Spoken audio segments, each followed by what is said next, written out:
Chapter 3. Do we begin again to commend ourselves, or do we need, as some others, epistles of commendation to you, or letters of commendation from you? You are our epistle, written in our hearts, known and read by all men. Clearly, you are an epistle of Christ, ministered by us, written not with ink, but by the Spirit of the living God, not on tablets of stone, but on tablets of flesh, that is, of the heart. And we have such trust through Christ toward God. Not that we are sufficient of ourselves to think of anything as being from ourselves, but our sufficiency is from God, who also made us sufficient as ministers of the new covenant, not of the letter, but of the Spirit. For the letter kills, but the Spirit gives life.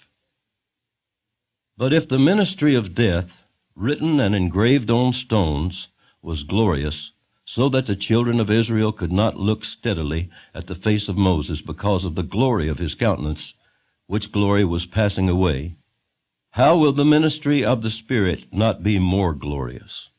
For if the ministry of condemnation had glory, the ministry of righteousness exceeds much more in glory.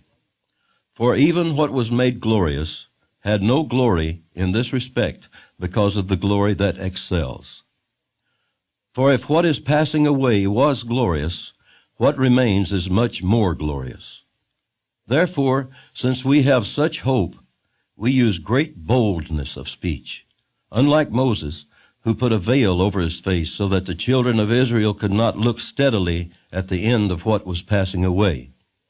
But their minds were blinded, for until this day the same veil remains unlifted in the reading of the Old Testament, because the veil is taken away in Christ.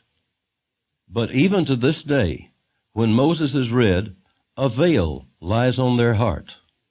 Nevertheless, when one turns to the Lord, the veil is taken away. Now the Lord is the Spirit, and where the Spirit of the Lord is, there is liberty. But we all, with unveiled face, beholding as in a mirror the glory of the Lord, are being transformed into the same image from glory to glory, just as by the Spirit of the Lord.